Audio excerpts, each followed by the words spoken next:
So this is a companion video to go alongside a blog post that I've just released to explain how to build your own export components within Foglight.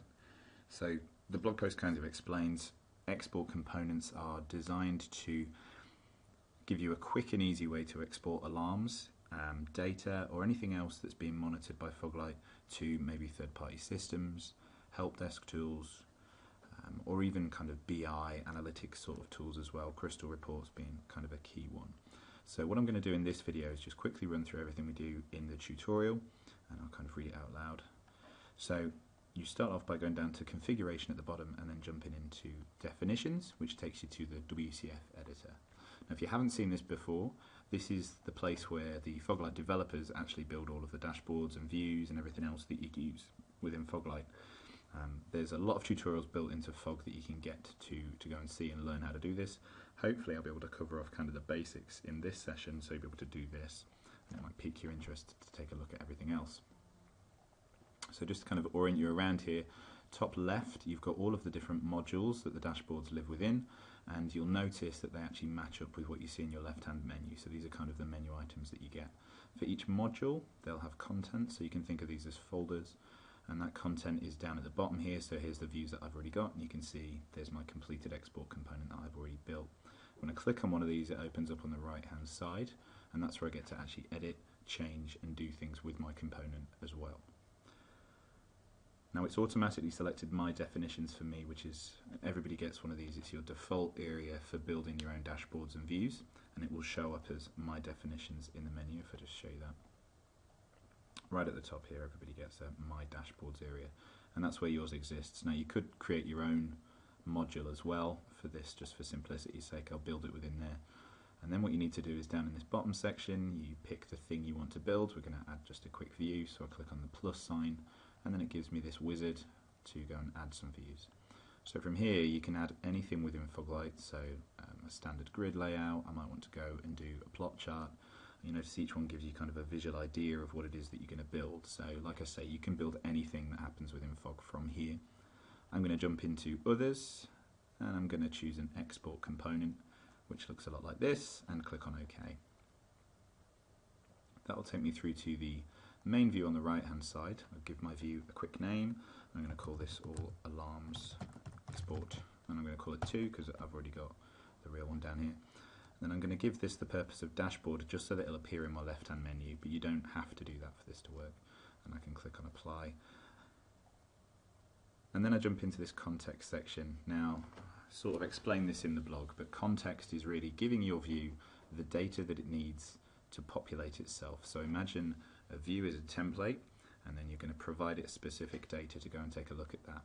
Now we would often do this by building a query from the scratch to go and pull the data out of the model, but Foglight, being as flexible it is, someone's usually made a query for you, and I'm going to go and reuse that now. So I'm just going to call this all alarms.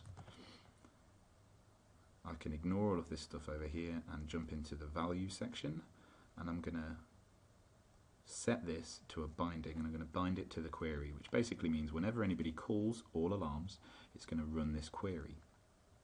Now the query's already been built, and I'm going to go and get it from the alarms module, and I can go into current alarms. So this is a query which goes and grabs all of the alarms in Foglight and provides them back to me as a list. So then I click on set, and here we go. And you'll see there's also a time range here, and I'll show you what that means in a little while. So now I've told the view you're going to use data from this query here, and that's where I could set up my own queries to go and get data from different agents, data from lots of agents, and pull it all together and then have my view display from different ones. I'll jump into configuration now, and the way these work is a lot like a spreadsheet or just a table. So I'm basically going to tell it to loop through that whole list, and for every element of that list populate the columns. So the very first thing I do is tell it it's a list of what is it that we're going to display in here. So that's the rows element. So I go down and I set it to our context element that I just created. Go through and I set that to all alarms, and then I'm going to say for each row in there I'm going to populate the following columns. So you see I have one by default, so I open that up. I'm going to give it a name, and that's going to appear in my XML, so I'm going to call this severity.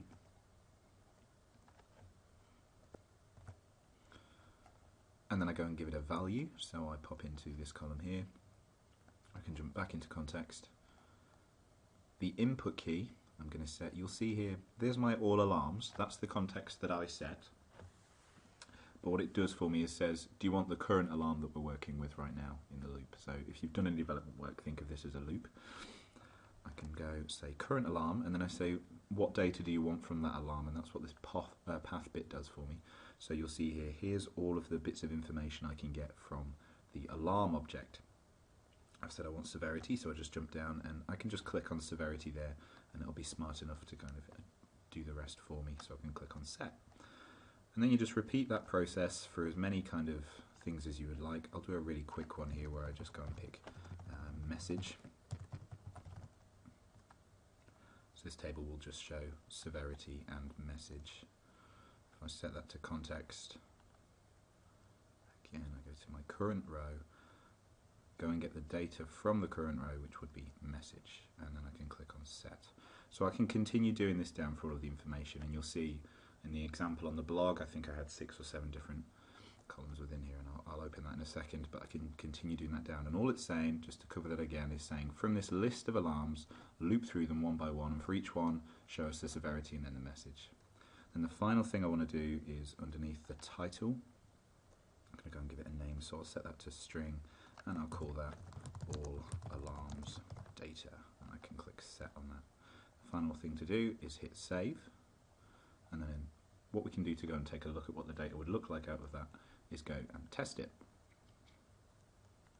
So this is that time range I was talking about. Every view pretty much needs a time range, and it's used by the query to understand how many alarms to go and get. Now we're using current alarms, so this is kind of redundant, but if it was doing historical data, I could set this to a month, 2 months, a month starting last Friday, and it will go and get the relevant data for me from there. So I'll hit results now, and you'll see it's actually going to give me a dashboard-based view of this. So it renders all of this stuff as a table for me, which is useful. But if I wanted the raw XML, I can go to XML data, click on download, I can open the file there, and then I'll be able to go and see all of the final raw XML information. And there we go, I've just downloaded the file and opened it in a tab for you so you can see it. And then you can see here, there's my alarm element, and the ID that I set the row to is showed up as the tag, and then the value. So there's my alarm elements, and for each one I get the severity and the message, and that goes down. And you'll notice there's also an XML schema document there that you could download as well, which might be useful for your consumers. So there we go, that was a couple of minutes there just to show you how to quickly put together a nice row table that you can then use to go and export all of your data, alarms, or anything else from Foglight into your third-party systems. If you can check out the blog, there's a few more details in there, and if you've got any questions or comments, leave them here, or the blog, or on Foglight communities, and we'll be glad to get back to you. Thanks very much.